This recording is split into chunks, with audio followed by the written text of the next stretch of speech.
আল্লাহ সুবহানাহু ওয়া তাআলা বলেন, ইন্নাল্লাযীনা কাযযাবু বিআয়াতিনা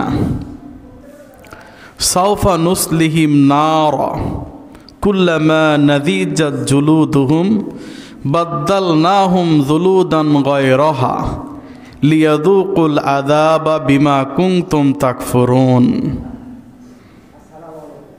আল্লাহ সুবহানাহু ওয়া তাআলা বলেন, ইন্নাল্লাযীনা নিশ্চয় যাহারা কাযযাবু বিআয়াতিনা আমার আয়াতকে, আমার নিদর্শনকে, আমার কোরআনকে মিথ্যা প্রতিপন্ন করেছে, সাওফা নুসলিহিম নারা আমি তাদেরকে অগ্নিকুণ্ডে নিক্ষেপ করব, অপমান করে লাঞ্ছনা দিয়ে তাদেরকে আমি সেই জাহান্নামের অগ্নিকুণ্ডে নিক্ষেপ করব। কুল্লামা নাদিজাত জুলুদুহুম বাদদালনাহুম জুলুদান গায়রা যখন তাদের শরীরের চামড়াটা পুড়ে ছারখার হয়ে যাবে, আমি তাদেরকে আবার সেখানে নতুন চামড়া গজিয়ে দেব। নাউযুবিল্লাহ। আল্লাহ সুবহানাহু ওয়া তাআলা জাহান্নামীদেরকে এইভাবে শাস্তি দিবেন। একটি চামড়া পুড়ে ছারখার হয়ে যাবে, আবার নতুন চামড়া গজিয়ে দিবেন। দুনিয়ার আগুনের চাইতে জাহান্নামের আগুনের সারফেস, জাহান্নামের আগুনের তাপমাত্রা হচ্ছে 70 গুণ বেশি। কত গুণ বেশি? 70 গুণ বেশি। এই পৃথিবীর আগুন থেকে জাহান্নামের আগুন 70 গুণ বেশি। আপনারা কিছুদিন পূর্বে দেখেছেন চট্টগ্রামে একটি কেমিক্যাল ফ্যাক্টরিতে আগুন লেগে যায়, একটা লোকও বেঁচে ফিরতে পারে নাই। যারা ভিতরে ছিল সবাই মারা গেছে, যারা বাঁচাতে গিয়েছে তারাও মৃত্যুবরণ করেছে।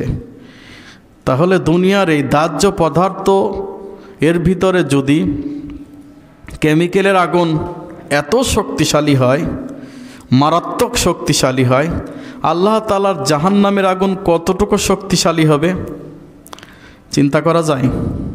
তবে জাহান্নামবাসীদেরকে আল্লাহ সুবহানাহু ওয়া তাআলা আমাদের মতো 3.5 হাত বডির একটি মানুষ বানাবেন না, বরং তাদের এক একটি দাঁতই থাকবে উহুদ পাহাড়ের সমান। এক একটা দাঁত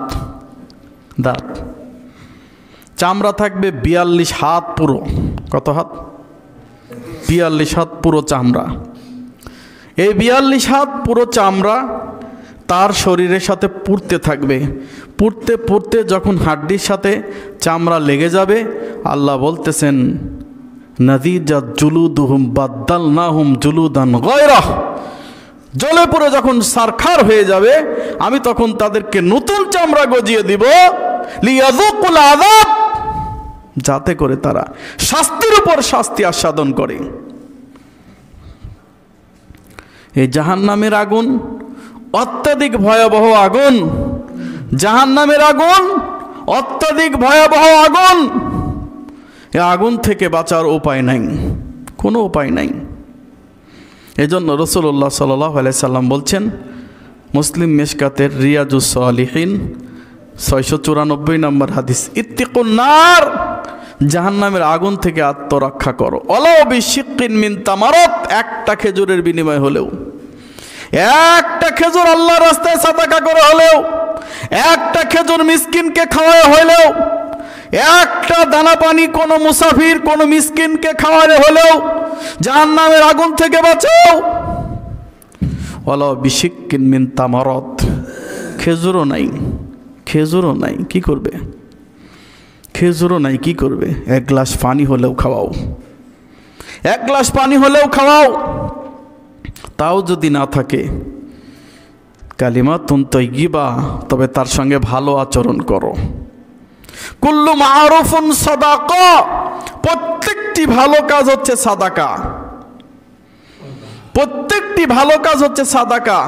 রাস্তা থেকে কাটা সরিয়ে দেওয়া সাদাকার কাজ, রাস্তা থেকে ইট সরিয়ে দেওয়া সাদাকার কাজ, রাস্তা থেকে প্রতিবন্ধক সরিয়ে দেওয়া সাদাকার কাজ। আর আপনার বাড়ির পাশে একজন হেঁটে যায় বলে আপনি বাড়ির সাথে রাস্তা আটকে রেখেছেন, আপনি কত বড় খারাপ, কত বড় জঘন্য। এ কারণে আমার আবার সমালোচনা করেন নতুন খতিব রাখেন, কোনো সমস্যা নাই, কিন্তু পরের হক মেরে জান্নাত পাবেন অসম্ভব, অসম্ভব। পরের হক মেরে জান্নাত পাবেন না, আপনার বোনের হক মেরে জান্নাত পাবেন না। জান্নাত মামুর বাড়ির বারান্দা নয়। কোনো সমস্যা নয়, মিষ্টি মিষ্টি কথা বললাম, আর মিষ্টি মিষ্টি কথা শুনে চলে গেলেন বাড়িতে, বাড়িতে যে আমল বাদ দিলেন করলেন না, খুব ভালো হবে? জি না, নিজের বাড়ি থেকে আমল শুরু করেন। যেই রাস্তা আজকে আটকিয়েছেন মানুষের, সেই রাস্তা বন্ধ ছেড়ে দেন। আপনার বাড়ির পাশে কমপক্ষে 3 হাত রাস্তা ছেড়ে দেন। যেই বোনের সম্পত্তি জোর করে খেয়ে নিয়েছেন, বোনকে দেন নাই, সেই সম্পত্তি আজকে ফেরত দেন। আল্লাহর কসম, যদি ফেরত না দেন, জাহান্নামের আগুন থেকে আপনাকে কেউ রক্ষা করতে পারবে না, কেউ পারবে না। যত ইমানদারি আপনি হন না কেন, যত বড় তাহাজ্জুদ গুজারি আপনি হন না কেন, যতবার মক্কায় হজ করেন না কেন, যতবার উমরা আপনি করেন না কেন, আল্লাহর কসম, আপনার এই সম্পত্তি, আপনার এই ইবাদতের সায়রানা মূল্য আল্লাহর কাছে নাই। জাহান্নামের আগুন বড় ভয়াবহ আগুন। এই জন্য রাসূল বলছেন, ইত্তিকুন নার ওয়ালাউ বিশিক্কিন মিন তামারাত। যদি জাহান্নামের আগুন থেকে আত্মরক্ষা করো, একটি খেজুরের বিনিময় হলেও, খেজুর নাই, 1 গ্লাস পানি দিয়ে হলেও, পানিও নাই, তাহলে অন্তত পক্ষে কি করো? ভালো কথা বলো। কারণ কুল্লু মারুফুন সাদাকা, প্রত্যেকটি ভালো কথাই হচ্ছে সাদাকা, প্রত্যেকটি ভালো কাজই হচ্ছে সাদাকা। এমনকি স্বামী যদি তার স্ত্রীর মুখে 1 লোকমা খাবার তুলে দেয় নেকির উদ্দেশ্যে, ভালোবাসায় সিক্ত করে যদি তাকে 1 লোকমা ভাতও তুলে দাও, আল্লাহ রাসূলুল্লাহ সাল্লাল্লাহু আলাইহি ওয়াসাল্লাম বলতেছেন এটাও সাদাকা। বাঁচার উপায় নাই। এই জন্য ছোট ছোট আমলগুলাকে, ছোট ছোট কাজগুলাকে ছোট মনে করে রেখে দিবেন না, কোনো সমস্যা নাই। এগুলা আমল করার চেষ্টা করুন। আল্লাহ তাআলা আমাদের তৌফিক দান করুন, আল্লাহুম্মা আমিন। আজকে থেকে 1400 বছর আগে পবিত্র কোরআন কি বলছে? ইন্নাল্লাযীনা কাযযাবু বিআয়াতিনা সাওফা নুসলিহিম নারা। নিশ্চয় আমার কোরআনকে, আমার আয়াতকে, আমার নিদর্শনকে যারা অস্বীকার করেছে, মিথ্যা প্রতিপন্ন করেছে, সাওফা নুসলিহিম নারা, আমি তাদেরকে জাহান্নামের আগুনে নিক্ষেপ করব। কুল্লামা নাযিযাত জুলুদুহুম বাদদালনাহুম জুলুদান গায়রা। যখন তাদের এই চামড়াটা জ্বলে পুড়ে ছারখার হয়ে যাবে, আমি তখন তাদেরকে নতুন চামড়া দিয়ে আমি তাদেরকে আবার শাস্তি বাড়িয়ে দেব। আল্লাহ বলেন, এই নতুন চামড়া দেওয়ার কারণ হচ্ছে লিয়াদুকুল আযাব, যাতে তারা আযাব আস্বাদন করতে পারে। আযাব যাতে বারবার তারা আস্বাদন করতে পারে, এই কারণে আমি আল্লাহ সুবহানাহু ওয়া তাআলা তাদেরকে আবার নতুন চামড়া গজিয়ে দিব। লা ইয়ামুতু ফিহা ওয়ালা ইয়াহইয়া, লা ইয়ামুতু ফিহা ওয়ালা ইয়াহইয়া, সেখানে তারা মরবেও না, বাঁচবেও না, চিরকাল একই রকম থাকবে, তাদের শাস্তি চলতেই থাকবে, চলতেই থাকবে। এখানে তারা মরবেও না, তারা বাঁচবেও না, মরবেও না, বাঁচবে না, এমনি আযাব হবে, আযাব হতেই থাকবে। কুল্লামা নাযিজাত জুলুদুহুম বাদদালনাহুম জুলুদান গায়রা। আল্লাহ বলছেন এই কথা 1400 বছর আগে পবিত্র কোরআন। বিজ্ঞান বলছে যে একটা মানুষ যখন আগুনে দগ্ধ হয়, আগুনে পুড়ে যায়, তখন ওই লোকটার চামড়াটা, ভবিষ্যতে ওই চামড়াটা ঠিক হবে কিনা সেটা তারা পরীক্ষা করার জন্যে একটা পিন ঢুকিয়ে দেয়।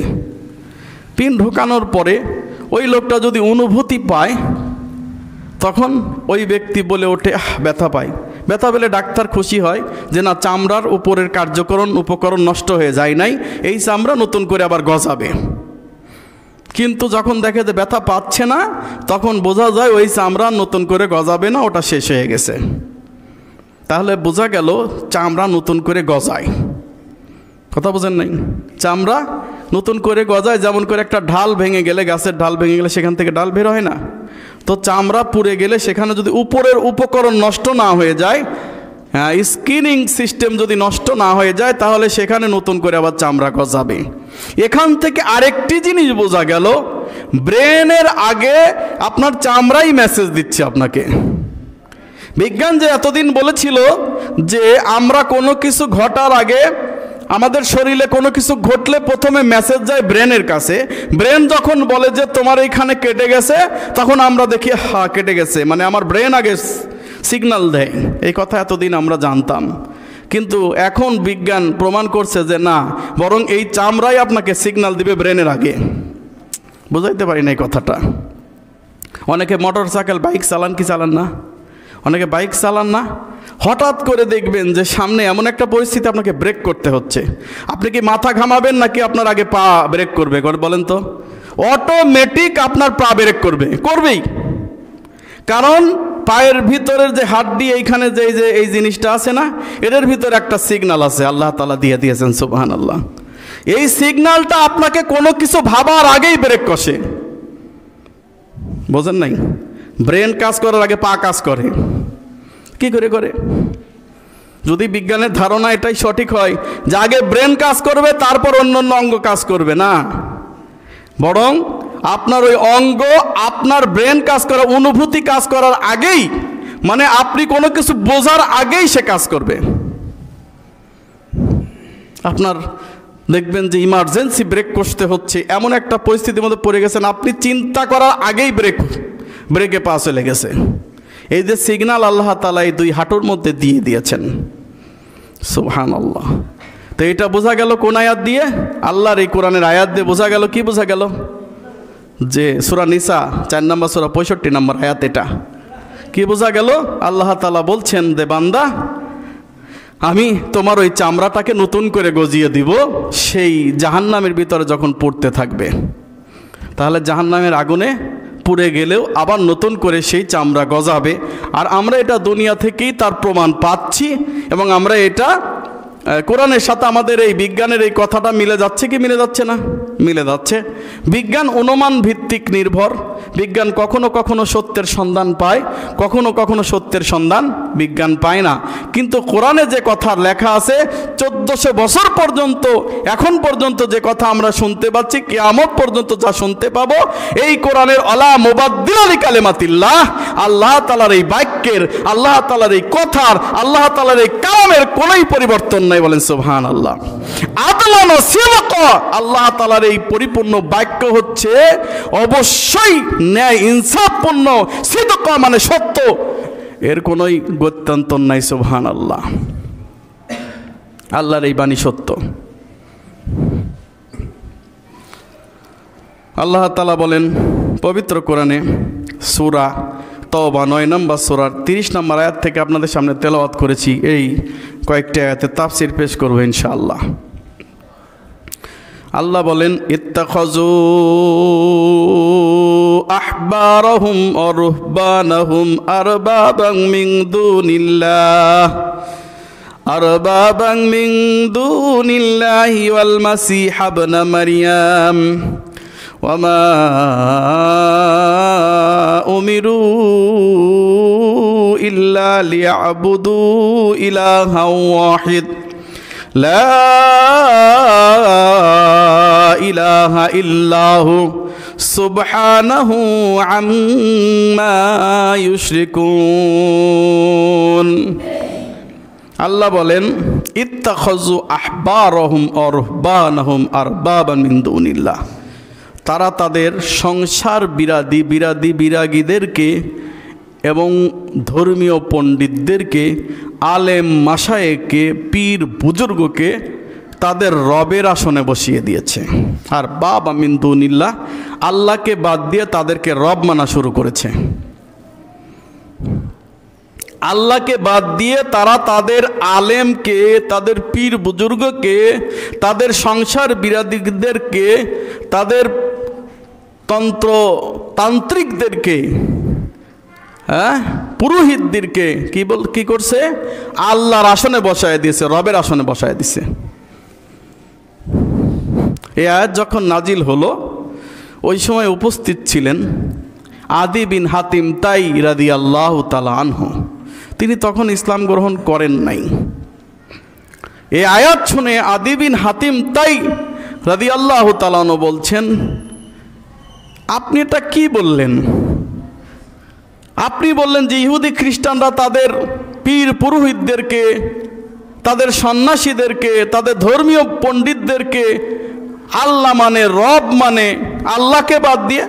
আমরা তো কোনোদিনও আমাদের সন্ন্যাসীদেরকে, আমাদের এই পীর পুরোহিতদেরকে আমরা তো কখনো রব মানি নাই, তাদেরকে তো আল্লাহ বলি নাই।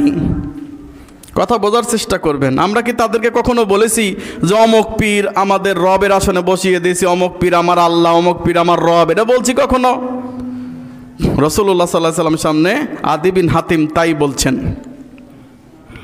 তখন রাসূলুল্লাহ সাল্লাল্লাহু আলাইহি ওয়াসাল্লাম বলছেন, আলাইসা, এটা কি হয় না কখনো যে তোমাদের পীর পুরোহিত, তোমাদের আলেম ওলামা, হ্যাঁ, তোমাদের ধর্মযাজক পাদ্রীরা যা বলে তোমরাই কি তা হালাল হারাম মানো না?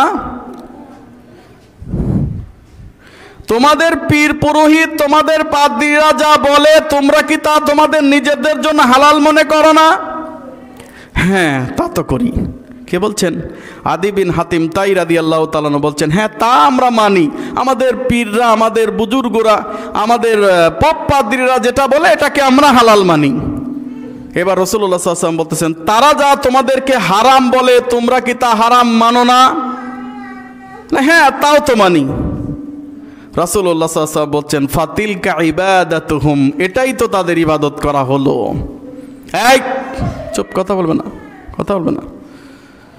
ফাতিলকা ইবাদাতুহুম, এটাই তো তাদের ইবাদত করা হলো।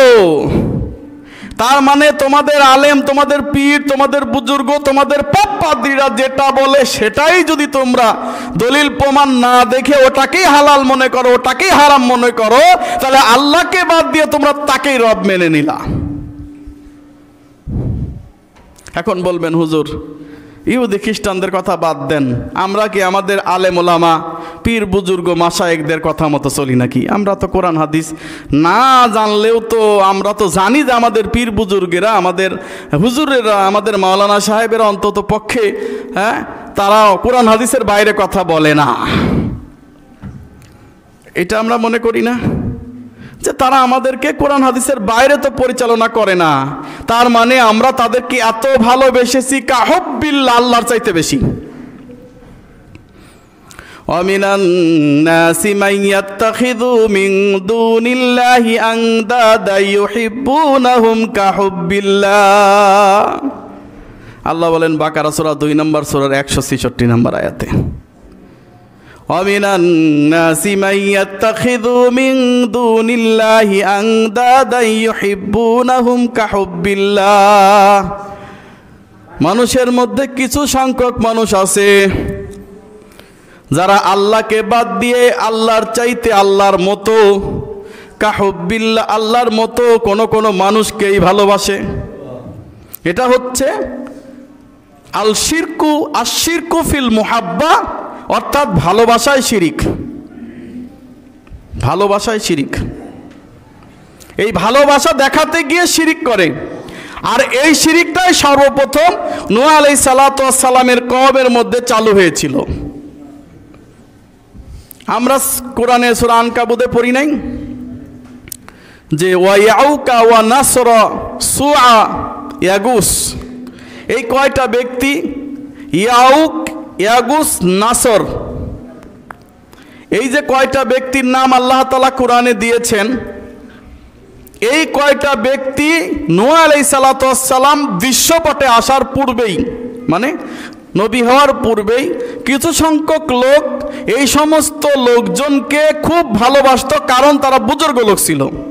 তারা মৃত্যুবরণ করার পরে তৎকালীন তাওহীদবাদী লোক যারা আদম আলাইহিস সালাতু ওয়াস সালামের সন্তান, সরাসরি আদম আলাইহিস সালাতু ওয়াস সালামের সন্তান, তাদের ভিতরে এই সমস্ত ভালো মানুষগুলো যখন মারা গেল, তখন তারা এই সমস্ত মানুষগুলোকে স্মরণ করতে চাইল। কিভাবে? ছবির মাধ্যমে। ছবির মাধ্যমে তখন তাদের ছবি, তৈলচিত্র অঙ্কন করা হলো এবং কোথাও কোথাও তাদের ছবিটা টানিয়ে দিয়ে দেখানো হলো যে আমরা এদেরকে শুধু ভালোবাসি, এদের কোনো পূজা করি না। ঠিক যেমন আজকে সোশ্যাল মিডিয়ায় কিছু হিজড়া প্রকৃতির মানুষ আছে, বলবেন যে তো আমি খালি গালিই দিই, ভালোবাসা দিই না। বলবো তাদেরকে হিজড়া প্রকৃতির মানুষ যারা নিজেদের প্রোফাইল পিকচার বাদ দিয়ে শায়েকের পিকচার দেয়, আছে না নাই? অমুক শায়েকের পিকচার দেয়। আরে তোর আইডেন্টিফিকেশন নাই, তোর নিজের আইডেন্টিফিকেশন নাই, তুমি কেন আর একজন শায়েকের দিবা? তুমি কি বলবা দিলা কেন? তো বলবে যে আমি তাকে ভালোবাসি। ভালোবাসলে তার আইডেন্টিফিকেশন তোমার নামে দিতে হবে? এটা কোন ধরনের? আমি এই ধরনের আইডি অ্যাকসেপ্ট করি না। ভুলে যদি অ্যাকসেপ্ট হয়ে যায় সেটা আলাদা কথা, কিন্তু আমি জেনে শুনে এই সমস্ত আইডি অ্যাকসেপ্টেড করি না, যদিও তারা আমার খুব রিলেটিভ কাছের লোক। এদের আমি ফ্রেন্ড অ্যাকসেপ্টেড করি না, ফ্রেন্ড রিকোয়েস্ট অ্যাকসেপ্ট করি না। কারণ কি? তাদের নিজের ছবি বাদ দিয়ে শায়েকের ছবি দিয়েছে। আবার কেউ কেউ শায়েকের ছবি দিয়েছে ভালোবাসার কারণে, ওটা কিন্তু আস্তে আস্তে ভালোবাসায় শিরিক হয়ে যেতে পারে। বলি নাই যে শিরিক করেছে, সে শিরিক হয়ে যেতে পারে। আবার কেউ কেউ ঝর্ণার ছবি দেয়, কেউ কেউ গাছগাছালির ছবি দিয়ে সে বোঝায় যে আমি বিরাট বুজুর্গ লোক, আমি ফেসবুকে ছবি ছাড়ি না। ভালো কথা, ফেসবুকে ছবি ছাড়বেন কেন? ফেসবুকে ছবি ছাড়াটা তো অপরাধ, অবশ্যই অপরাধ। কিন্তু জরুরি কোনো কিছু কাজ প্রমাণ রাখার জন্যে সেটা আপনি রাখতে পারেন, এটা ওলামায়ে কেরাম মত দিয়েছেন। কিন্তু ব্যাপকভাবে আপনি যেখানে যাবেন সেখানে সেলফি তুলে ছেড়ে দিবেন, এইটা তো ঠিক নয়, এটা তো জায়েজ নয়। তো বলবেন দেখা যায় যে সেই লোকটা কি করেছে, প্রোফাইল পিকচারে বিভিন্ন ন্যাচারাল ছবি দিয়েছে, কিন্তু দেখা গেল ওর ভিতরে ঢুকলে দেখা যায় যে তার ছবির অভাব নাই, তার আত্মীয় পরিজনের ছবিও আছে, আছে না নাই? তো এইগুলা কেমন নিজের স্ট্যান্ডবাজি? হ্যাঁ, ডাবল স্ট্যান্ডবাজি। শুধু তাই না, আবার কেউ কেউ প্রোফাইল লক করে রাখে।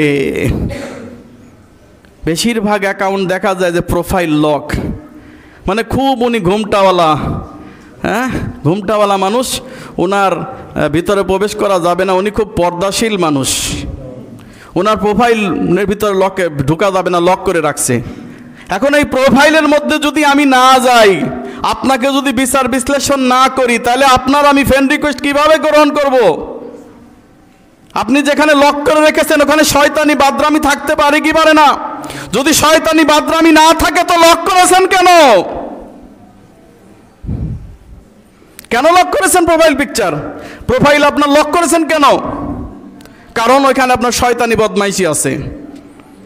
যদি না থাকে তাও আছে কারণ, আপনি এই কারণে করেছেন কেন? কেন প্রোফাইল লক করলেন? আপনার ফ্রেন্ড রিকোয়েস্ট আমি অ্যাকসেপ্ট করতে গেলে তো আপনার ভিতরে দেখতে হবে যে আপনি কেমন মানুষ, নাকি আমি পাইলেই আপনার আমি রিকোয়েস্ট করে নিয়ে নেব? সাবধান বন্ধুগণ, এই যে আমরা নিজেদের ছবি না দিয়ে, আপনি নিজের আইডেন্টিফিকেশন দিতে পারেন, কোনো সমস্যা নাই। ওলামায়ে কেরাম মত দিয়েছেন হজে যাওয়ার সময় ছবি আইডেন্টিফিকেশন দেওয়া যাবে, ন্যাশনাল আইডির জন্য ছবি আইডেন্টিফিকেশন দেওয়া যাবে, আপনার পরিচয়ের জন্য আপনি আপনার ফেসবুকে আইডেন্টিফিকেশন দিতে পারেন, কোনো সমস্যা নাই। কিন্তু তাই বলে আরেকজনের ছবি, আপনি তাকে ভালোবাসেন সেই কারণে তার ছবি দিবেন, এটা কেমন কথা? এই শিরিক তো সর্বপ্রথম নূহ আলাইহিস সালাতু ওয়াস সালামের মধ্যে শুরু হয়েছিল। নূহ আলাইহিস সালাতু ওয়াস সালামের কওমের ভিতরে এই শিরিক শুরু হয়েছিল। বন্ধুগণ, নূহ আলাইহিস সালাতু ওয়াস সালামের সেই কওমের সেই বুজুর্গ লোকগুলার ছবি প্রথম তৈলচিত্র, ছবিগুলা সর্বপ্রথম বিভিন্ন জায়গায় টানিয়ে রাখার মাধ্যমে তাদেরকে স্মরণ করা লাগলো, কারণ এরা ভালো মানুষ ছিল, আসলেই তারা ভালো মানুষ ছিল। এইভাবে কিছুদিন যাওয়ার পরে সেই ছবি থেকে মূর্তি তৈরি হইল। সেই মূর্তি তখনও পূজা হয় নাই। পরবর্তী নেক্সট জেনারেশন যখন দেখলো এই মূর্তিগুলা বিভিন্ন জায়গায় রাখা আছে, কারণ নিশ্চয়ই তারা বুজুর্গ লোক ছিল, এদের মাধ্যমে আল্লাহর কাছে কিছু চাইলে পাওয়া যাবে। এই যখন তাদের কাছে গিয়ে এবার মাধ্যম শুরু করলো যে আল্লাহ তোমার বান্দা ইয়াগুসের মাধ্যমে আমাকে দাও, আল্লাহ তোমার বুজুর্গ বান্দা সোয়ার মাধ্যমে আমার কাছে আমাদেরকে দাও, আল্লাহ তোমার বুজুর্গ বান্দা ইয়াউকের মাধ্যমে আমাদেরকে কিছু দাও। ভারতের যারা 33 কোটি দেবতার পূজা করে ওদেরকে যদি জিজ্ঞাসা করেন যাদেরকে মূর্তি বানায় রাখছো তারা কি তোমাদের রব? তারা বলবে কখনোই নয়। তারা কেন রব হবে? রব তো একজনই, যিনি আরশে থাকেন। হিন্দুরা বলবে কি বলবে না? এ কথা বলেন, বলবে কি বলবে না? বলবে। যদি তাদেরকে বলেন তাহলে কারণ কি, এখানে মূর্তি বানায় রাখার কারণ কি? বলবে যে আসলে তোমরা না দেখে খুব মজা পাও, আর আমরা দেখে মজা পাই। তোমরা নিরাকারে ভোজো, আমরা আকারে ভোজি। এই লোকটার ছবি থাকলে, স্ক্লাপচার থাকলে, একটা মূর্তি থাকলে ওটার সামনে বলে মজা পাওয়া যায়। এই জন্য আমরা তাদের কাছে শুধুমাত্র বলি যে ওহে আল্লাহর বান্দারা, তোমরা ভালো ছিলে তো বলো আল্লাহর কাছে আমাদের কিছু সুপারিশ করে দাও। আল্লাহ বলছেন সূরা জুমার 39 নম্বর সূরায় কি বলছেন? তাদেরকে যখন বলা হয় তোমরা মূর্তি পূজা কেন করো, তখন বলে আমরা তো মূর্তি পূজা করি না, লিউকাররিবুনা ইলাল্লাহি যুলফা, লিউকাররিবুনা ইলাল্লাহি যুলফা, এরা আমাদেরকে আল্লাহর কাছে পৌঁছে দেওয়ার মাধ্যম মাত্র।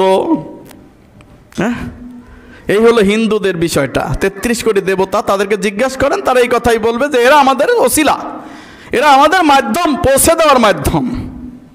আবার যারা পীর পূজা করে, মাজার পূজা করে, তাদেরকে যদি বলেন যে ভাই এই মাজারের অলির কাছে আপনার কি দরকার, তখন তারা বলে যে আমরা তো এই অলির কাছে কিছু চাই না, বরং অলির মাধ্যম দিয়ে, অলির ওসিলা দিয়ে আল্লাহর কাছে চাই। কারণ অলি তো ভালো মানুষ ছিল। হ্যাঁ, অলি তো ভালো মানুষ ছিল। শাহজালাল, শাহপরান, শাহ মাখদুম, হ্যাঁ, 12 আউলিয়ার দেশ না কি বলে বাংলাদেশ? 12 আউলিয়ার দেশ। এই 12 আউলিয়ার দেশ, এই 12 আউলিয়াগুলা ভালো ছিল। এই জন্য তাদের কবরের কাছে এসে আমরা বলি এই ব্যক্তিগুলা যেন আল্লাহর কাছে আমাদের সুপারিশগুলো পৌঁছাইয়ে দেয়। আমরা তো আসলে তাদের পূজা করি না, তারা ভালো মানুষ ছিল, তাদের সুপারিশ করার জন্য, তারা যেন আমাদের এই চাওয়া পাওয়াটা আল্লাহর কাছে পৌঁছাইয়ে দেয়। এই জন্যে আহারে কি নরাধম এই লোকগুলা, যে আল্লাহর কাছে পৌঁছায় দিতে কত অক্ষম, এই কথাটা আর কেউ না বুঝলে প্রতিনিয়ত যারা ওখানে বসে বসে ভিক্ষা করছে তারা ঠিকই বোঝে শাহপরান বাবা কিছু দিতে পারে না, বরং শাহপরান বাবার কাছ থেকে যারা আসে তারা আমাদের কাছে 2-4 টাকা দিতে পারে। শাহজালাল কিছু দিতে পারে না, শাহ মখদুমও কিছু দিতে পারে না, কেউ কিছু দিতে পারে না। ন্যাংটা পীর, সালা পীর, আর ঘোড়া পীর, আর কলাগাছ পীর, কোনো পীর কোনো কিছু দিতে পারে না। কিন্তু এখানে যখন মানুষের জমায়েত হয়, পীরেরা কিছু দিতে পারবে না, মরা মানুষ কিছু কাউকে দিতে পারে না। কিন্তু জীবিত মানুষের কাছে গেলে কিছু না পাওয়া গেলেও 1 গ্লাস পানি পাওয়া যায়, কিছু না পাইলেও রাস্তার ঠিকানা পাওয়া যায়, কিছু না পাইলেও অন্তত ভালো কথা পাওয়া যায়। ওই ফকিরগুলো আজকে থেকে 14, 15, 20 বছর ধরে সেখানে ভিক্ষা করছে। তারা কিন্তু ভালো করেই জানে শাহজালাল, শাহপরান বাবার কাছে গেলে কিছু পাওয়া যায় না। এই ফকিরগুলার ঈমান যতটুকু আছে তার চাইতেও ঈমান কম আমাদের মন্ত্রীগুলার। হ্যাঁ, আমাদের মন্ত্রী, ক্যাবিনেট পরিষদের যারা আছে সবার এবার রাজনীতিবিদগুলোর পিঠ চুলকানি শুরু হবে। আরে রাজনীতিবিদও আল্লাহর গোলাম, আল্লাহর বান্দা, ওই ফকিরও আল্লাহর গোলাম, আল্লাহর বান্দা। কথা কোন ঠিক কিনা? ওই রাজনীতিবিদেরও যেমন জান্নাত দরকার আছে, ওই ফকিরেরও তেমন জান্নাত দরকার আছে। ওই ফকিরও যদি বদামল করে জাহান্নামে যাবে, আবার ওই মন্ত্রী এমপি হয়েছে বলে তোমাকে জাহান্নামে দেওয়া হবে না, এটা মনে করিও না। আমি খালি সাধারণ পাবলিককে সতর্ক করব, আর তোমাদেরকে কিছুই বলবো না, সতর্ক করব না। কিয়ামতের দিন আল্লাহ তাআলা বেরিবা দিয়ে, আমি হাতেম বিন পারভেজকে 2 পায়ের মধ্যে বেরিবা দিয়ে জাহান্নামের মধ্যে ফেলবেন। তুমি বলো নাই কেন? বলো নাই কেন? খুযুহু ফাগুল্লুহু সুম্মাল জাহিমু সাল্লুহু, ধরকে গলায় বেরি পরিয়ে দে, আর 70 গজ শিকল দিয়ে ওদের পাটা বেঁধে ফেলা, এরপর টান দে, হ্যাঁচকা টান দে, জাহান্নামের মধ্যে নিক্ষেপ কর। কেন বলিস নাই? বোবা শয়তান, জানের ভয়ে বলো নাই? আরে জানের ভয়ে বলো নাই, নফসের ভয়ে বলো নাই, আরে তোমার রুহের ভয়ে বলো নাই? আরে তোমার রুহ তো আমি আল্লাহর কাছে, পৃথিবীর সারা তাবৎ গোষ্ঠী মানুষ মিলে তোমাকে হত্যা করতে পারবে না, আমি আল্লাহ তাআলা যদি তোমাকে বাঁচিয়ে রাখি। আর আমি যদি তোমার মৃত্যুর ফরমানা জারি করে দেই, ওয়ালাউ কুনতুম ফি বুরুজিম মুশাইয়াদা, তুমি যদি এমন পাথরের মধ্যে ঢোকো যার কোনো ছিদ্র নাই, ওইখান থেকেও আমি আল্লাহ তাআলা তোমাকে টেনে হেসড়ে বের করে আমি জাহান্নামে নিক্ষেপ করে দেব। তোমার মৃত্যু হবেই হবেই হবে হবেই হবে, যেখানেই থাকো না কেন মৃত্যু হবেই হবে। তো মৃত্যুকে দেখে ভয় পাচ্ছ কেন? খালিদ বিন ওলীদ রাদিয়াল্লাহু তাআলা আনহু তার স্ত্রীকে বলছে, স্ত্রী দেখো আমি কতগুলো যুদ্ধ করেছি, আমার গাটা একটু খুলে দেখো তো, আমার কোনো পশমের গোড়ায় কোনো বল্লমের দাগ বাকি আছে কি? স্ত্রী বললেন যে আপনি আল্লাহর সেই যোদ্ধা, আপনি সেই সেনানী, সেই বীর, যেই বীরের গায়ে কোথাও বল্লমের আঘাত বাকি নাই, প্রত্যেকটি চুলের পশমের গোড়ায় গোড়ায় আঘাত আছে। বললেন স্ত্রী কিন্তু দুর্ভাগ্য, প্রত্যেকটি যুদ্ধে আমি যখন গিয়েছি তখন আমার একটা তামান্না ছিল যে শাহাদাত বরণ করব, আমি শাহাদাত বরণ করব, কিন্তু আমি শাহাদাত বরণ করতে পারিনি। আজকে গাধার মতো বিছনায় পড়ে মরতেছি। কি বলবা স্ত্রী বলো? আজকে আমি খালিদ বিন ওলীদ যেই যুদ্ধে গিয়েছি কাফেররা পিছু হটে গিয়েছে, যেই যুদ্ধে গিয়েছি আল্লাহ আমার দ্বারা বিজয় দিয়ে দিয়েছে, যেই যুদ্ধে গিয়েছি নিয়ত ছিল যে আমি সেখানেই শহীদ হব, কিন্তু দেখো আজকে আমি গাধার মতো বিছনায় পড়ে মরতেছি। কি বলবা তুমি বলো? যেমন মানুষ তেমন তার আল্লাহ তাআলা স্ত্রীও দিয়েছেন। স্ত্রী বলতেছেন আপনি তো হচ্ছে সেই লোক যাকে আল্লাহ রাসূল এই পবিত্র জবানিতে বলেছিলেন, খালিদ আনতা সাইফুল্লাহ, খালিদ আনতা সাইফুল্লাহ, খালিদ আনতা সাইফুল্লাহ, খালিদ তুমি আল্লাহর তরবারি, আল্লাহর তরবারি, আল্লাহর তরবারি। ওহে খালিদ বিন ওলীদ তুমি আল্লাহর তরবারি। স্ত্রী বলছেন খালিদ বিন ওলীদ তুমি আল্লাহর তরবারি, তাই আল্লাহর তরবারি যাতে মাটিতে ভুলন্টিত হতে না পারে এই জন্য তোমার শাহাদত হয় নাই, আল্লাহ তোমাকে সম্মানিত করেছেন। বলেন সুবহানাল্লাহ। মৃত্যুর ভয় করি আমরা, মৃত্যুর ভয় করি, এই জন্য হক কথা বলতে খুব খারাপ লাগে, হক কথা শুনতেও খারাপ লাগে। হক বলাও যেমন কঠিন, হক শোনাও তেমন কঠিন, হক অনুযায়ী জীবনযাপন করা আরো কঠিন। কথা বলেন ঠিক কিনা? হক কথা বলেই যাব, যতক্ষণ পর্যন্ত শ্বাস আছে ততক্ষণ হক কথা বলেই যাব। যদি পছন্দ হয় হবে, না পছন্দ নাই না হবে। আমি আল্লাহর পছন্দ, আল্লাহর যেমন হাসিল করতে চাই, বান্দার নয়। সুতরাং বন্ধুগণ, এই যে পূজা শুরু হয়েছে, আজকে আমার কাছে একটা ইনভেলপ এসেছে। প্রিন্সিপাল মোহাম্মদিয়া ইসলামী মাদ্রাসা আমাকে একটা চিঠি দিছে, আগামীকালকে কোনো একটা মাদ্রাসায় ওনারা রেজাল্ট দিবে। আজকে আমাদের মাদ্রাসায় রেজাল্ট দিলাম, তো রেজাল্ট দিবে, আমাকে একটা গিফট, মানে আমাকে একটা চিফ গেস্ট করেছে আর কি, সেখানে যেতে হবে। চিঠিটা খুললাম, খোলার পরে দেখা গেল যে ওইতে প্রসপেক্টাস বা একটা চিঠির সাথে আরেকটি প্রচারপত্র আছে, সেই প্রচারপত্রের মধ্যে মাদ্রাসার ছেলে মেয়েদের ছবি। কথা মনে বোঝেন নাই? মাদ্রাসার ছেলে মেয়েদের ছবি দেওয়া, সেখানে অ্যাড দিয়েছে। তবু এটা সহিহ আকীদার মাদ্রাসা, বুঝেন? এটা কিন্তু কোনো মাযহাবী মাদ্রাসা নয়, সহিহ আকীদার মাদ্রাসা। আর একটা মাদ্রাসাতে পরিচালকের ছবি দিয়েছে প্রচারপত্রে। তো বলেন, আমি তাদের কাছে উত্তর চেয়েছি, তারা বলতেছে যে ফেসবুকে যদি ছবি দেওয়া যায় তাহলে পোস্টারে ছবি দিলে দোষ কোথায়? কোন তো দেখি কথা এখন কই যাব? ফেসবুকের মধ্যে কোরআন আর এই কোরআন কি এক? এ কথা কয় না। ফেসবুকের কোরআন আর এই কোরআন এক, মোবাইলের ভিতরে কোরআন এই কোরআন এক। এই কোরআন আপনি এইভাবে বুকের মধ্যে করে নিয়ে টয়লেটে যেতে পারবেন? এ কথা কয় না। যেতে পারবেন, কিন্তু মোবাইলের মধ্যে কোরআন আছে না নাই? টয়লেটে যেতে পারবেন না? পারবেন, কারণ সেটা ভার্চুয়াল জগতের ভিতরে রয়েছে, ওটা কপি নয়। ওটা নিয়ে আপনি টয়লেটে যাবেন, কোনো সমস্যা নেই। মুহাদ্দিসিনগণ একমত, আলেমুলামা একমত হয়েছেন যে না সমস্যা নাই, যদি মোবাইলের মধ্যে কোরআন থাকে, কোরআন আছে, আরও অনেক কিছুই আছে, অসুবিধা নেই।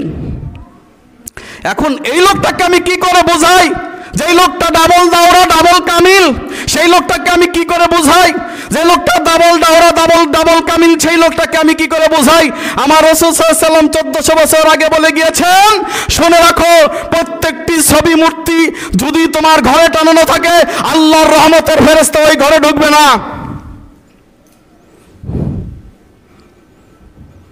ওই ঘরে রহমতের ফেরেশতা ঢুকবে না যেই ঘরে ছবি টানানো আছে। ওই ছেলে সর্বোত্তম ছেলে, ওই ছেলে সর্বোত্তম ছেলে। পিতা মারা যাওয়ার পরে পিতার ছবি, সব ছবি এক জায়গায় করে যে আগুনে পুড়িয়ে দেয়, ও হচ্ছে সবচেয়ে ভালো ছেলে। এরপরে বলে রব্বির হামহুমা কামা রব্বায়ানি সগীরা। মোবাইলে যত ছবি আছে বাবা মরার পরে ডিলিট করে দেয়, ও হচ্ছে সৎ সন্তান। পিতা মরার পরে যেই সন্তান সারা জীবন পিতার সেবা যত্ন তো করেই নাই, অতিরিক্ত ভালোবাসা দেখাতে গিয়ে নিজের বাপের ছবি মোবাইল থেকে টেনে হেঁচড়ে বের করে এইবার সে লাগিয়ে দিয়েছে তার ঘরের ভিতরে এবং সেখানে একটা মালা পরিয়ে দিয়েছে। হ্যাঁ, এ হচ্ছে কুলাঙ্গার সন্তান, এ কুলাঙ্গার সন্তান, এ কুলাঙ্গার সন্তান। ছবি ভিডিও সেগুলো সাময়িকের জন্য জায়েজ, কিন্তু সেইটাকে নিয়ে আপনি ভালোবাসা দেখাবেন, এটা সম্পূর্ণ হারাম। রাসূলুল্লাহ সাল্লাল্লাহু আলাইহি সাল্লাম বলছেন কিয়ামতের দিন সবচাইতে শাস্তি দেওয়া হবে সেই লোকটাকে বেশি যেই লোকটা ছবি প্রস্তুত করে, ছবি যারা আর্টিস্ট করে, ছবি যারা তুলে, ছবি যারা মেনটেনেন্স করে, এরা কিয়ামতের দিন সবচেয়ে বেশি শাস্তির অধিকারী হবে। তো বলেন এই সহিহ আকীদার মাদ্রাসায় যদি এই ছবি প্রচলন শুরু হয়ে যায়, তো পরবর্তী গোষ্ঠীরা এসে বলবে এই ছবি দিছে তো কি হয়েছে, তো আরো ভালো ভালো ছবি দেই, বড় বড় করে টানাই। এটা আমাদের ভিতরে, আমি নিজেকে আগে সংশোধন করি। সে preservation in the law of nature, আগে নিজে সংশোধন করি। নেতা নেত্রীর ছবির অভাব নাই, একটা বিলবোর্ডে না হলো শত শত ছবি। যে আর্টিস্ট করেছে সেও লিখতেছে, যে ব্যক্তি যেখান থেকে ছাপা প্রেস করেছে ও বলতেছে যে এতগুলো ছবি দিছে, নিচে আমারটা ছোট করে দিলে অসুবিধা কি? আর একজন লিখতেছে সৌজন্যে, তারও ছবি আছে না নাই? নেতা নেতৃত্ব আছে, আছেই। যেই নেতার জন্য ভোট চাচ্ছে সেই নেতার তো আছে, আছেই। চেলা পেলা চামুন্ডা যারা আছে তারাও বলতেছে ভবিষ্যতে তো আমরাও নেতা হবে, একটা করে ছবি দেই, অসুবিধা কি? এই অসুবিধা কি? একদিন আপনাকে মূর্তি পূজারী বানিয়ে ছাড়িয়ে দেবে। এই অসুবিধা কি? এই গোষ্ঠীকে একদিন আল্লাহ তাআলা মুশরিক হিসাবে জাহান্নামের মধ্যে নিক্ষেপ করবেন। সাবধান, এখনো সাবধান। এই সমস্ত ছবি মূর্তি যেখানে আছে টেনে ছিঁড়ে ফেলুন, তাহলে আপনি সত্যিকার অর্থে মানুষ হবেন। সুতরাং এই ছবি মূর্তির পূজা সর্বপ্রথম নূহ আলাইহিস সালাতু ওয়াস সালামের জাতির মধ্যে শুরু হয়েছিল। ওরা এই মূর্তির কখনো তারা পূজা করতো না, ভোগ দিত না, শুধুমাত্র স্মরণ করার জন্য রেখেছিল। প্রেক্ষাপটে নূহ আলাইহিস সালাতু ওয়াস সালাম আসলেন, বললেন তোমরা এই সমস্ত জিনিস ছাড়ো, এই সমস্ত ওসিলা পূজা ছাড়ো। ক্বালু লা ইলাহা ইল্লাল্লাহ, নূহ রাসূলুল্লাহ বলো আল্লাহ ছাড়া কোনো হক কোনো মাবুদ নাই, এবং নূহ রাসূলুল্লাহ বলো তুফলিহুন, মুক্তি পেয়ে যাবা। নামাজ পড়তে হবে না, সালাত পড়তে হবে না, যাকাত দিতে হবে না, আর কোনো কাজ করতে হবে না। নূহ আলাইহিস সালাতু ওয়াস সালামের কওম যদি শুধু পড়তো লা ইলাহা ইল্লাল্লাহ, একমাত্র বুঝে শুনে হক অনুযায়ী পড়তো লা ইলাহা ইল্লাল্লাহ, ওরা সবাই জান্নাতে যেতে পারত, কারণ তাদের কোনো আমলই ছিল না। ৯৫০ বছর নূহ আলাইহিস সালাতু ওয়াস সালাম শুধু এই দাওয়াতটা দিলেন লা ইলাহা ইল্লাল্লাহ। মাত্র ৫০ জন লোক তার কিস্তিতে উঠেছিল, কি ওঠে নাই? ৫০ জন লোক। তা আমি আপনি কি করে আশা করব যে সব প্রকৃত লা ইলাহা ইল্লাল্লাহ লোক হয়ে যাবে? এখানে যদি আমি বাসি তো ৩টা লোক খালেস অন্তরে লা ইলাহা ইল্লাল্লাহ, মানে লা ইলাহা ইল্লাল্লাহর উপর আমলকারী ৩টা লোকও পাবো না। চ্যালেঞ্জ করলাম। আমার এই চ্যালেঞ্জের সাথে আপনারা ওভার চ্যালেঞ্জ করতে পারেন। আমি চ্যালেঞ্জ করলাম 3টা লোক খালেস লা ইলাহা খালেস তাওহীদে বিশ্বাসী 3টা লোক পাবো না, পাওয়া কঠিন হয়ে যাবে। কারণ আমার সাথে দিনী ভাই যিনি কাজ করতেছেন উনি বলতেছেন ভোট দিলে অসুবিধা কি? ও লা ইলাহা ইল্লাল্লাহ বুঝছে, কথা কয় না, বুঝছে? ও লা ইলাহা ইল্লাল্লাহ বুঝছে, ভোট দিলে অসুবিধা কি? যে লোকটা বলে এই লোকটা লা ইলাহা ইল্লাল্লাহ বুঝেছে? বোঝে নাই। Democracy, for the people, of the people, by the people. ডেমোক্রেসির প্রথম ডায়লগটা কি ভাই? For the people, by the people, of the people. জনগণের দ্বারা, জনগণ শাসিত, জনগণ সরকার, সব জনগণ। আল্লাহ কোনে? আল্লাহ আরো সে থাকা, তার জায়গায় সে বসে থাকা, আমাদের কি দরকার? আর আল্লাহ কি বলতেছেন, আলা লাহুল খালকু ওয়াল আমর, আলা লাহুল খালকু ওয়াল আমর, আমি আল্লাহ সৃষ্টিকর্তা, আমি আল্লাহ রিজিক দাতা, আমি আল্লাহ সুবহানাহু ওয়া তাআলার আদেশ চলবে, আমি আল্লাহ তাআলার হুকুম চলবে, অর্ডার চলবে, আর কারো অর্ডার চলবে না। জনগণই হইবেন এই দেশের মালিক। এটা হলো ডেমোক্রেসির হচ্ছে স্লোগান। হ্যাঁ, জনগণই হইবেন সমস্ত ক্ষমতার মালিক। হ্যাঁ, এই ডেমোক্রেসিকে যারা মানে বিশ্বাস করে ভোট দেয়, সেই লোকটা বলে লা ইলাহা ইল্লাল্লাহ কালেমা বুঝেছে, আমার বড় কষ্ট লাগে, বড় কষ্ট লাগে। সে লা ইলাহা ইল্লাল্লাহ কালেমা কি করে বুঝলো? যেখানে আল্লাহ লা ইলাহা ইল্লাল্লাহ কালেমার অর্থ হচ্ছে লা মা'বুদিন বিহাক্কিন ইল্লাল্লাহ, আল্লাহ ছাড়া হক কোনো মা'বুদ নাই। তাহলে যদি কোনো নির্বাচন পদ্ধতি থেকে থাকে সেটা হবে কোরআনের নির্বাচন পদ্ধতি। কথা কোন ঠিক কিনা? যদি কোনো পৃথিবীতে একচ্ছত্র মালিকানা কারো থাকে, কার থাকবে? আল্লাহর। আল্লাহ বলছেন ওমা ইয়াত্তাকিল্লাহা ইয়াজআল লাহু মাখরাজা, তালাক সূরা 65 নম্বর সূরা 5 নম্বর আয়াত। যদি বান্দা তুমি আমাকে আল্লাহকে ভয় করো, আমি তোমার সমস্ত পথের যত কাঁটা আছে আমি সরিয়ে দিব, পরিত্রাণের পথ আমি আল্লাহ বলে দেব। ওমা ইয়াত্তাকিল্লাহা ইয়াজআল লাহু আমরু ইউসরা, তালাক সূরা 65 নম্বর সূরা 4 নম্বর আয়াত। যদি তুমি আল্লাহকে ভয় করো, তোমার সব কাজ আমি আল্লাহ সহজ করে দেব, পাথরে আমি আল্লাহ ফুল ফুটিয়ে দেব। হ্যাঁ, বলতেছেন হুজুর কি আবার মাথা নষ্ট হয়ে গেছে, পাথরে আবার ফুল ফোটে? হ্যাঁ, পাথরে আবার ফুল ফোটে? পাথরে ফুল ফোটে না, কিন্তু পাথরের মাঝখান দিয়ে যা হয় চিন্তা করলেও বুঝতে পারবেন না। আরবের কোথাও ঘাস নাই, খালি কাটা। আর ওই যে পাহাড়ের সিপাই সাপাই কিছু কিছু ঘাস আছে, ওইগুলা মনে করেন ছাগলে খালি এই জিব্বা দিয়ে চাটে আর সেই স্বাস্থ্যবান হয়ে যায়। আরবের লোকরা যে পরিমাণ গোস্ত খায় আপনারা জীবনে চোখেও দেখেন নাই। কথা মনে বোঝেন নাই? হ্যাঁ, রিজিকের মালিক কে? আল্লাহ না? হ্যাঁ, রিজিকের মালিক কে? আল্লাহ। এই দেখেন সূরা আরাফ 7 নম্বর সূরার 96 নম্বর আয়াতে আল্লাহ বলছেন ওয়ালাউ আন্না হালাল কুরা আমানু ওয়াত্তাকাউ লাফাতাহনা বারাকাতাম মিনাস সামাই ওয়াল আরদ। ওই যে জনপদবাসী, গ্রামের একটা গ্রামবাসী যদি আল্লাহকে ভয় করে, ঈমান আনে, আল্লাহকে ভয় করে, কয়টা শর্ত? 2টা শর্ত। আল্লাহর প্রতি ঈমান আনে আর আল্লাহকে ভয় করে। লাফাতাহনা, এখানে লামের তাকিদ, লাম তাকিদ দিয়ে আল্লাহ বলছেন লাফাতাহনা, অবশ্যই আমি আল্লাহ খুলে দেব, বারাকাতুম মিনাস সামাই ওয়াল আরদ, আসমান এবং জমিনের বরকতের দুয়ার খুলে দেব। খালি আয়াতটা শুনতাম আর কানের মধ্যে এক কান থেকে আর এক কান দিয়ে বের হয়ে যেত। আল্লাহর পরে ঈমান আনলাম, আল্লাহকে ভয় করলাম, দেখি সব পাবো, এইটা কেমনে কেমনে হবে আমি বুঝলাম না কিছু, আমার মাথায় ধরে না। আল্লাহু আকবার। মোল্লারা আল্লাহর হয়ে গেছে, আল্লাহ মোল্লার হয়ে গেছে। আমার কথা মনে বোঝেন নাই? দেখেন না আফগানিস্তান, হ্যাঁ, মোল্লারা আল্লাহর হয়ে গেছে, আল্লাহ মোল্লারা আল্লাহর হয়ে গেছে, আল্লাহ মোল্লাগো হয়ে গেছে।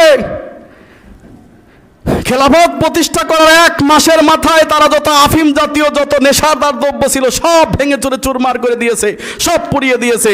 সমস্ত জনগণ তাকিয়ে তাকিয়ে বলে, আফিম যদি আফগানিস্তান যদি চাষাবাদ বন্ধ করে দেয়, হ্যাঁ, পপি চাষ যদি আফগানিস্তান বন্ধ করে দেয়, তাহলে আফগানিস্তান এমনিতে তো দুর্ভিক্ষ মরেছে, এবারে একটা লোকও খুঁজে পাওয়া যাবে না। আল্লাহু আকবার কবীর, আলহামদুলিল্লাহ কাসীর। আল্লাহ বলেন আমানু ওয়াত্তাকু, বান্দা তুমি আল্লাহর উপর ভরসা কর, আল্লাহর প্রতি ঈমান আনো, আল্লাহকে ভয় করো। দেখো আমি কি দেই। 1 মাসের মাথায়, আল্লাহু আকবার কবীরা, 1 মাসের মাথায় লক্ষ লক্ষ টন কি পাওয়া গেছে জানেন? বিভিন্ন রকম খনিজ সম্পদ তো পেয়েছে। এইবার পাথর মাটির মধ্যে দিয়ে আপনার ডালিম গাছগুলা, আনার গাছগুলা এমন বাড়া বেড়েছে, এমন ফল আল্লাহ দিয়েছেন। সারা পৃথিবীতে আফগানিস্তানের এই ইয়ার জুস, কিসের জুস? আনারের জুস, ডালিমের জুস বিক্রি হচ্ছে চড়া দামে। সুবহানাল্লাহ। এই কয়দিনের মধ্যে সারা পৃথিবীর মুদ্রার মধ্যে আফগানিস্তানের মুদ্রার দাম বেড়ে গেল। সুবহানাল্লাহ। ও মোল্লারা, তোমরা আল্লাহর হয়ে যাও, আল্লাহ তোমাদের হয়ে যাবে। মোল্লারা আল্লাহর হয়ে যাও, তোমার আল্লাহ তোমাদের হয়ে যাবে। শুধুমাত্র একটা ডালিমের খেল দেখাইছে, আর কিছু নাই। আরে যেখানে পাথরের মধ্যে কিছু হয় না, আমাদের লাল মাটিতে একটু মানে যদি রোদ বেশি পড়ে যায়, একটু ছায়া পড়ে, কিচ্ছু হয় না, হয় না। অনেক কষ্ট মষ্ট করে অন্য জায়গায় লাগাইতে হয়। আর ওদের মাটি হলো পাথরে মাটি, শুধু নাই পাথর আর পাথরের পাথর, এই পাথরের মধ্যে দিয়ে ডালিম গাছ বের হয়ে এখন ডালিমের জুস সারা পৃথিবীতে, কোকা কোলা মাইর খাইছে, স্প্রিট মাইর খাইছে, যা পণ্য আছে ইহুদিদের পণ্য তো এমনিতে আগে থেকেই মাইর খেয়েছে, এইবার তো ওরা বেশি বাড়াবাড়ি করার কারণে আরও মাইর খাইছে। আর আফগানিস্তান দেখায় দিচ্ছে যে দেখ প্রকৃত জুস হচ্ছে আনারের জুস, মানুষের শরীরের 50% যেই জুস খেলে রোগ এমনিতে ভালো হয়ে যায়। সুবহানাল্লাহ। আমার আব্বা একবারে মৃত্যুর কাছাকাছি চলে গেছে, আমি তার কাছে গেলে আমার ছোট বাচ্চার মতো আচরণ করা শুরু করে দেয়। ইতিপূর্বে কিছুদিন আগে অসুস্থ হয়েছিল, এমনভাবে একবারে বাচ্চার মতো করে, কথা বলতে পারে না ভালো করে। আমি তার কাছে যাই, আব্বা কি খাবেন, কিছু বলতে পারে না, আনারের রস, আনার এনে দিলাম। তখন আনারের দাম বেশি, আমি বললাম যা থাকে কপালে 2-4-5 হাজার টাকার আনার খাওয়াবো বাবারে, আর দরকার নেই কিছু। আলহামদুলিল্লাহ প্রতিদিন 1 কেজি 1 কেজি করে আনার নিয়ে যায়। আব্বা শুধু এটা খেয়েই কয়দিন বেঁচে উনি সুস্থ রইলেন আলহামদুলিল্লাহ, আস্তে আস্তে উনি ভালো হয়ে গেলেন আলহামদুলিল্লাহ। এই যে আনারের রস, এই যে ডালিমের রস, কী যে উপকারিতা, সারা পৃথিবীতে এখন মোল্লারা সাপ্লাই দিচ্ছে কি দিচ্ছে না?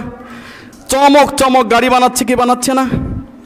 দুর্নীতির একবারে ঝেঁটিয়ে বিদায় করছে কি করে নাই? এই বাংলার জমিনে আমি চ্যালেঞ্জ করতে চাই, যদি কখনো সত্যিকার অর্থে এই দেশের মানুষ সত্যিকার অর্থে ভালো হয়ে যায়, তাহলে দেখবেন এই যে দুর্নীতি যদি 6 মাসের জন্য, মাত্র 6 মাসের জন্য নির্বাচনে যায়, আফগানিস্তান থেকে 3 গুণ বেশি সম্পদশালীর অধিকারী হবে এই বাংলার মানুষ, এই বাংলার জনগণ। বলবেন হুজুর তোর কাজ খুতবা দেওয়ার, নামাজ পড়ে বাড়ির যাওয়া, রাজনীতির কথা কইস না। হ্যাঁ, তুই কিসের জন্য রাজনীতির কথা কইস? তুই কিসের জন্য কইস? তোর শোভা পায়, যারা রাজনীতি করতেছে ওরাই করুক, তোর কি দরকার? তোরে নিয়োগ দিছি, তোরে হাদিয়া দেই, তুই কথা কবি, তুই একটা আখেরাতে কথা কবি আর পরকালের কথা কবি, ব্যাস একটু কানমু হাসমু, তারপর বাড়ি যামু, ভুলে যামু, সব শেষ। এই আল ঠেলা ঠেলি, এই কার জায়গা দেখে রাস্তা দেয় না, কে কার জমি মেরে খাইছে রে, তোর বলার দরকার কি? হ্যাঁ, হুজুর আমি যে সুদ খাই এ কথা আপনাদের কেন কইলো? আপনাদের সুদের ওয়াজ করে আমারই দেখা কইলেন। আল্লাহর কসম আপনি তো সুদ খান আমি জানতাম না, আজকে শুনলাম। পরের সপ্তাহে হুজুর চিন্তা করতেছে যে না আজকে আর সুদের ওয়াজ করবো না, আজকে ঘুষের ডা করবো। তো যে ঘুষ খায় কয়ে হুজুর আমি তো সরকারি চাকরি করি, আপনারা কেটা কইলো? আপনি আমারে দেখায় ঘুষের কথা কইলেন। এই যে এইভাবে আঙ্গুল না চাইছেন, এরকম আঙ্গুল না চাইলে তো 2-3 জনের উপর যাই, তাই না? আল্লাহর কসম আপনি যে ঘুষ খান আমি জানতাম না, কিন্তু আপনার উপর কেমনে গেল আমি বুঝলাম না। তো বলবোটা কি ঘোড়ার ডিম? সুদের কথা বলা যাবে না, ঘুষের কথা বলা যাবে না, আমানতে খেয়ানত করবেন সেটাও বলা যাবে না, বলবে কি ঘোড়ার ডিম? আউযুবিল্লাহি মিনাশ শাইতানির রাজিম। ভাই এবং বন্ধু, গানের জন্য আল্লাহ বলতেছেন যে তারা কি করেছে, ইত্তাখাযু আহবারহুম ওয়া রুহবানাহুম আরবাবা মিন দুনিল্লাহ, তারা আল্লাহকে বাদ দিয়ে তাদের পোপ পাদ্রীকে, তাদের মৌলানা, তাদের হুজুরদেরকে রবের আসনে বসায় দিয়েছে। এবার বলবেন যে হুজুর আপনি বলবেন মৌলানা সাহেবদেরকেও যদি রবের আসনে বসায় দেয়, তাহলে দেখান তো কোন মৌলবী আপনার মাথায় কাঁঠাল ভেঙেছে। মৌলবী সাহেব একটা প্রমাণ দেব, বেশি দেওয়ার সময় নাই। দেখেন যখন আপনি নামাজ পড়তে যান, এই পৃথিবীতে সালাত হচ্ছে সবচেয়ে বড় ইবাদত, তাই না? ইবাদতের জগতে সবচাইতে বড় ইবাদত কোনটা? সালাত। এই সালাত আদায় করতে যেয়ে সালাত শুরুই হয়নি, অথচ আপনি 3টা কাজ করলেন যেটা আল্লাহকে বৃদ্ধাঙ্গুলি দেখিয়ে, নবীকে বৃদ্ধাঙ্গুলি দেখিয়ে। যেমন নিয়ত করতেছেন নাওয়াইতু আন উসাল্লি অমক তমক সালাত, আছে না নাই? নিয়ত পড়তে হবে, এ কথা কোনো কোরআন হাদিসে নাই, বরং নিয়ত করতে হবে, নিয়ত করার বিষয়। আর আপনি গদ বাঁধা নিয়ত পড়তেছেন কই বলেন?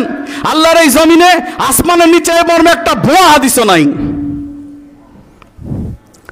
এইবার 2 নাম্বার যায় নামাজের দোয়া, ইন্নী ওয়াজহাতু ওয়াজহিয়া লিল্লাযী ফাতারাস সামাওয়াতি ওয়াল আরদ, এটা কোরআনের আয়াত। তো আপনার এই কোন শয়তানে ওহী করলো যে এই কোরআনের আয়াতটাকে তোমরা সে যায় নামাজের দোয়া বানায় লাও? বলছে কেউ? আল্লাহর এই জমিনে আসমানের নিচে এই মর্মে একটা জাল বানানোর হাদিসও দেখাতে পারবেন না যে এই কোরআনের আয়াতটাই হচ্ছে যায় নামাজের দোয়া। হ্যাঁ, আল্লাহ বলছে মিনহা খলাকনাকুম ওয়া মিনহা নুঈদুকুম ওয়া মিনহা নুখরিজুকুম তারাতান উখরা। আল্লাহ কোরআনে এই কথা বলে বান্দা কয় আল্লাহই খালি কইতে পারে আমি পারি। মানুষ মাটি দেওয়ার সময় এটা পড়তেছে, কেমন জাহেল! এই যে এই তো এই কথা বলতে হবে, এই কথা কোরআনে হাদিসে কোথাও বলছে যে আমার এই আয়াতটা নিয়ে তুমি মৃত মানুষের উপর প্রয়োগ করো? বলছে বরং কি বিসমিল্লাহ আলা মিল্লাতি রাসূলিল্লাহ এইভাবে তুমি তাকে কবরের মধ্যে শোয়াও, এবং এটা হাদিসে আছে, তাই না? এবং কি বলো, আল্লাহ রাসূল বলতেছে যতক্ষণ পর্যন্ত সেখানে উপস্থিত থাকবে বলে আল্লাহুম্মা গফিরহু ওয়ারহামহু, আল্লাহুম্মা গফির, সমানে বলো আল্লাহুম্মা গফিরহু ওয়ারহামহু, আল্লাহুম্মা গফিরহু ওয়ারহামহু ওয়াসাব্বিতহু, আল্লাহ তুমি তাকে রহম করো, আল্লাহ তুমি তাকে ক্ষমা করো, আল্লাহ তুমি তাকে রহমত করো, আল্লাহ তুমি তাকে ক্ষমা করো। আল্লাহ এখনই তো ফেরেশতা চলে আসবে, তাকে বিভিন্ন কথা জিজ্ঞাসা করবে, আল্লাহ তাকে প্রশ্ন করবে। আল্লাহ যখন প্রশ্ন করা হবে, আল্লাহ সাবিতহু, ওকে তুমি এমনভাবে রাখো, ওর পাটা এমনভাবে দৃঢ় করে দাও আল্লাহ, ও যেন প্রশ্নের উত্তর ভুলে না যায়, ও যেন সঠিকভাবে উত্তর দিতে থাকে।